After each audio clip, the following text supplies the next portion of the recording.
പ്രവാസ ലോകത്ത് നിന്നുകൊണ്ട് തന്നെ മുഖ്യധാരയിൽ ഇടം നേടിയ ചില നല്ല പ്രതിഭകളുണ്ട്. TV കൊച്ചുബാവയും മറ്റും ഇതിന് ഉദാഹരണമായിരുന്നു. ആ തുടർച്ചയുടെ മറ്റൊരു കണ്ണിയായി മാറുകയാണ് സൗദിയിൽ പ്രവാസ ജീവിതം നയിക്കുന്ന PJJ ആൻ്റണി. ഗൾഫ് മേഖലയിൽ നിന്ന് ഏറ്റവും മികച്ച കഥാസമാഹരണത്തിനുള്ള പുരസ്കാരം നേടിയ PJJ ആൻ്റണിയെക്കുറിച്ചാണ് വീക്കെൻഡ് അറേബ്യയിൽ ഇനി. പാപപുണ്യങ്ങൾ തമ്മിലുള്ള സംഘർഷം പണ്ടത്തെ രീതിയിൽ ബ്ലാക്ക് ആൻഡ് വൈറ്റ് ആയിട്ടല്ല ഇന്ന് നടക്കുന്നത്.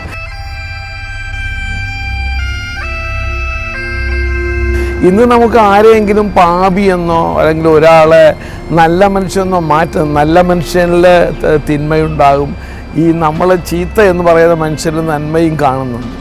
അപ്പോൾ ഇതൊരു മാറുന്ന ലോകമാണ്. അത് 12 കഥകളുടെ സമാഹാരമാണ്. അതിൻ്റെ ടൈറ്റിൽ കഥയാണ് വരൂ നമുക്ക് പാപം ചെയ്യാം എന്നുള്ളത്.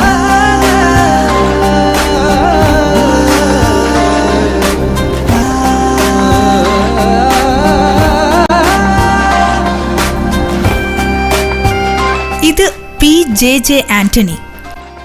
പ്രവാസ ലോകത്തിരുന്ന് നല്ല കഥകൾ പറയുന്ന, കൃത്യമായ നിലപാടുകൾ പങ്കുവെക്കുന്ന പ്രതിഭ.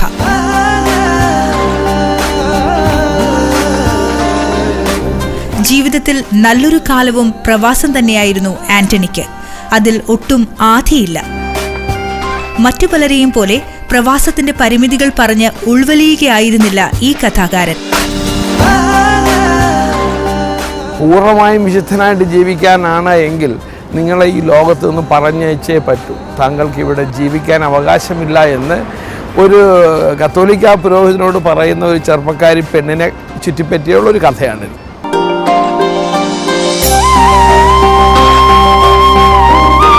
വീണുകിട്ടിയ അനുഭവ പരിസരം ആവോളം ഉൾക്കൊണ്ട് കാമ്പുള്ള രചനകൾക്ക് ഇന്ധനമാക്കി മാറ്റുകയായിരുന്നു ഈ ആലപ്പുഴ വാടക്കൽ സ്വദേശി. ഞാൻ കാര്യമായിട്ട് എഴുതാൻ തുടങ്ങിയത് സൗദിയിൽ വന്നതുകൊണ്ടാണ്.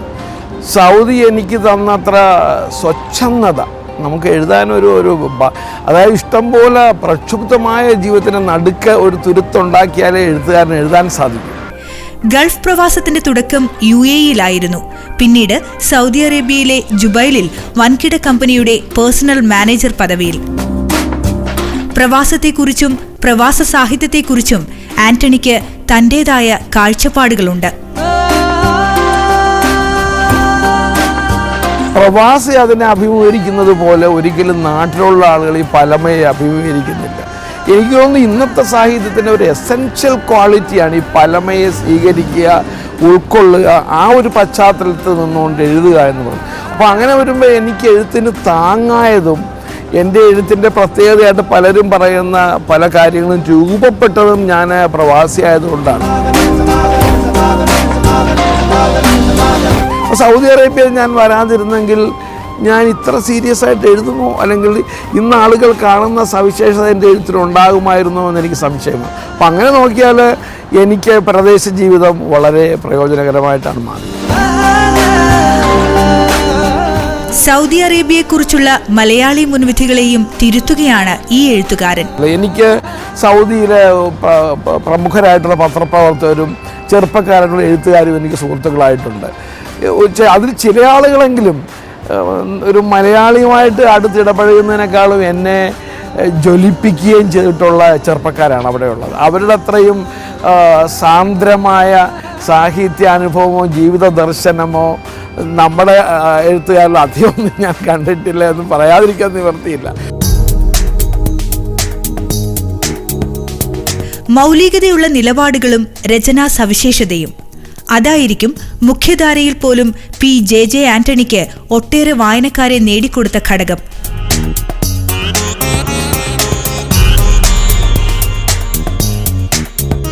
മനുഷ്യപക്ഷത്ത് നിലയുറപ്പിച്ചുകൊണ്ട് അതിരുകൾക്കപ്പുറത്തെ മുഴുവൻ ഭൂപ്രദേശങ്ങളെയും ഒന്നായി കാണാനുള്ള വിശാലത, അതാണ് PJJ ആൻ്റണിയെ വേറിട്ടു നിർത്തുന്നത്.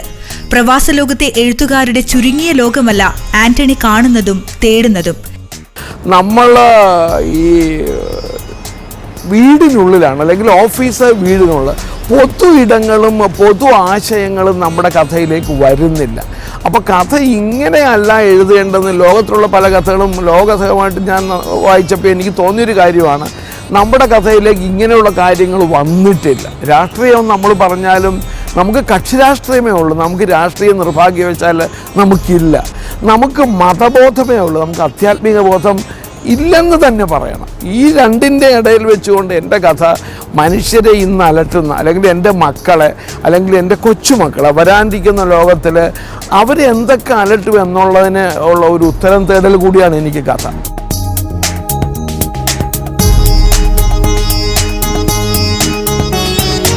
അപ്പോൾ കഥയ്ക്കൊരു പുതിയ ഭൂമിക കൊണ്ടുവരണം, കഥ പുതിയ കാര്യങ്ങൾ പറയണം. ഇന്നത്തെ ചെറുപ്പക്കാർ അവർ വായിക്കുന്നില്ല എഴുതുന്നില്ല എന്നതിനേക്കാൾ ഉപരി, അല്ലെങ്കിൽ അവർ അരാഷ്ട്രീയക്കാരാണ് എന്ന് പറയുന്ന തള്ളുന്നതിനേക്കാൾ ഉപരി ആ രാഷ്ട്രീയത്തിലൊരു രാഷ്ട്രീയം ഉണ്ടെന്നാണ് എനിക്ക് തോന്നുന്നത്. P.J.J. ആന്റണിയുടെ 4 കഥാസമാഹാരങ്ങൾ മികച്ച രീതിയിൽ തന്നെ സ്വീകരിക്കപ്പെട്ടു. ഭ്രാന്ത്, ചില നിർമ്മാണ രഹസ്യങ്ങൾ, സ്റ്റാലിനിസ്റ്റുകൾ മടങ്ങി വരുന്നുണ്ട്, പിതൃക്കളുടെ മുസോളിയം, വരുവിൻ നമുക്ക് പാപം ചെയ്യാം എന്നീ കഥാസമാഹാരങ്ങളിലൂടെ ആസ്വാദകർക്ക് ഏറെ പരിചിതനായി മാറാനും ആന്റണിക്ക് കഴിഞ്ഞു.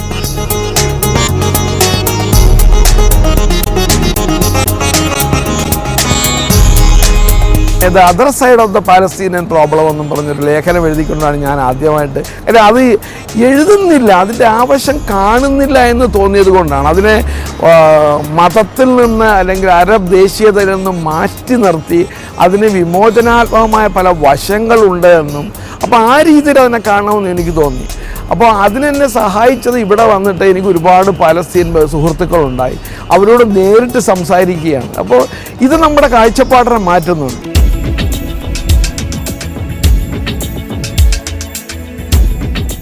ഞാൻ നാട്ടിൽ നിന്ന് ആദ്യമായിട്ട് ഗൾഫിൽ വരുമ്പോൾ ഒരു പാകിസ്ഥാൻകാരനെ ഞാൻ ശത്രുവും ചീത്തയുമായിട്ടാണ് കരുതിയിരുന്നത്. അവരോട് സംസാരിക്കുകയും വർത്തമാനം പറയുകയൊക്കെ ചെയ്തപ്പോഴാണ് നമ്മൾ മനസ്സിലാവുക അവർ നമ്മളെപ്പോലെ തന്നെയാണ്. എനിക്ക് അതൊരു വലിയ വലിയ വ്യത്യാസമാണ്. അങ്ങനെ വരുമ്പോൾ നമ്മൾ ആ മലയാളി എന്നതിനും വളർന്ന് ഇന്ത്യക്കാരന് ഏഷ്യക്കാരനായി നമ്മൾക്ക് മാനസികമായിട്ടൊരു വളർച്ച ഉണ്ടാകുന്നു. ഈ വളർച്ചയുടെ ഭാഗം എനിക്ക് തന്നത് വാസ്തവത്തിൽ ഇതാണ്. എഴുത്തിൽ പരിചയപ്പെട്ട എൻ്റെ അടുത്ത സുഹൃത്തായിരുന്നു കൊച്ചുബാവ. കൊച്ചുബാവ ഞാനുമായിട്ട് വളരെ അടുത്ത് ഇടപഴകുകയും സാഹിത്യത്തെക്കുറിച്ചെല്ലാം സംസാരിക്കുകയും കൊച്ചുബാവയുടെ എഴുത്തിനെക്കുറിച്ച് ഞാൻ ഒന്നിലധികം ലേഖനങ്ങളായി എഴുതുകയും ചെയ്തിട്ടുണ്ട്. ഒട്ടേറെ മികച്ച പുരസ്കാരങ്ങളും ഇതിനകം ആന്റണിയെ തേടിയെത്തി. കൈരളി കഥാപുരസ്കാരം, പൊൻകുന്നം വർക്കി അവാർഡ്, ഓറ കഥാപുരസ്കാരം, ഡെല കൊച്ചുബാവ പുരസ്കാരം എന്നിവ അവയിൽ ചിലതുമാത്രം. പ്രവാസലോകത്തെ ഏറ്റവും മികച്ച കൃതിക്കുള്ള ഗലേറിയ പുരസ്കാരമാണ് P.J.J. ആന്റണിയെ തേടി ഒടുവിലെത്തിയത്. ദുബൈയിൽ പ്രമുഖർ പങ്കെടുത്ത ചടങ്ങിലായിരുന്നു പുരസ്കാര സമർപ്പണം. പുരസ്കാര ലബ്ധിയെക്കുറിച്ചും അതിന് വഴിയൊരുക്കിയ രചനയെക്കുറിച്ചും ആന്റണിക്ക് ചിലത് പറയാനുണ്ട്. എന്നെ സംബന്ധിച്ച് എഴുത്തെന്ന് വെച്ച് കഴിഞ്ഞാൽ ഞാൻ ഒരു പത്രപ്രവർത്തകനോ അല്ലെങ്കിൽ ഒരു എൻജിനീയറോ ഒക്കെ ജീവിതത്തിൽ ഇടപെടാൻ ശ്രമിക്കുന്ന പോലെ എൻ്റെ ഇടപെടലാണ്. അതിന് പ്രതിഫലമോ അംഗീകാരമോ അങ്ങനെ ഞാൻ പ്രതീക്ഷിച്ചിട്ടുമില്ല, അത് ആവശ്യവുമില്ല. ഒരു എഴുത്തുകാരൻ അയാളുടെ എഴുത്തോളം അറിയപ്പെട്ടാൽ മതി. എഴുത്തിനേക്കാൾ കൂടുതൽ എഴുത്തുകാരൻ അറിയപ്പെടേണ്ട ഒരു കാര്യവുമില്ല. നാട്ടിൽ ഞാനില്ല, ഇവിടെ ജോലി ചെയ്യുന്നു, ഇവിടുത്തുകാർക്ക് ഞാൻ പ്രവാസിയായ എഴുത്തുകാരനാണെന്ന് അറിയില്ല. അപ്പോൾ സ്വാഭാവികമായിട്ട് അങ്ങനെയുള്ള ഇതൊന്നും. പിന്നെ എൻ്റെ എഴുത്ത് പല ആളും പറഞ്ഞ പോലെ വേറൊരു ജനറാണ് അത്. എന്നെങ്കിലും ഞാൻ എഴുതുന്നത് ഭാവിയെ കൂടെ കണ്ടുകൊണ്ടാണ്. നമ്മളുടെ കാലത്തിന് ശേഷം എഴുത്ത് നിലനിൽക്കുമല്ലോ ആരെങ്കിലും. മലയാളത്തിൽ മാത്രമല്ല ഇംഗ്ലീഷിലും സ്ഥിരമായി എഴുതുന്ന ആന്റണി വായനയ്ക്കായി നല്ലൊരു സമയം നീക്കിവെക്കുന്നു. മൊഴിമാറ്റത്തിലൂടെയും മലയാളി ആസ്വാദകരിൽ അടയാളപ്പെടുത്താൻ കഴിഞ്ഞത് ആന്റണിയുടെ മറ്റൊരു പ്രത്യേകത. Morris West, S Irfan Habib, Karen Armstrong എന്നിവരുടെ രചനകളുടെ മലയാള മൊഴിമാറ്റം സർഗചാരുതയുടെ ഈടുള്ള തെളിവായി മാറി. ഉപരിപ്ലവ രീതിയിൽ വിഷയങ്ങളെ സമീപിക്കാൻ ആന്റണിക്ക് കഴിയില്ല. മാനവികതയുടെ അടിത്തറയിലൂന്നി എല്ലാ ഇസങ്ങളെയും സംഭവങ്ങളെയും നിർദ്ധാരണം ചെയ്യുന്ന രീതിയാണ് പ്രവാസലോകത്തും പുറത്തും ആന്റണിയെ ശ്രദ്ധേയനാക്കുന്നത്.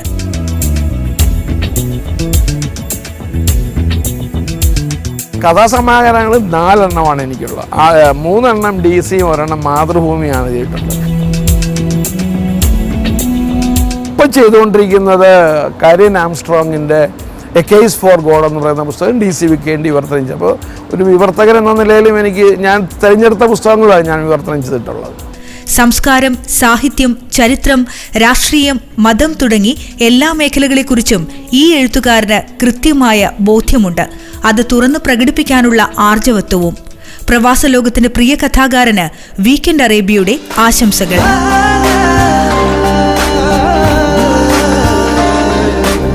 സിറ്റി ഫ്ലവർ വീക്കെൻഡ് അറേബ്യയിൽ ഒരു ഇടവേള കൂടി.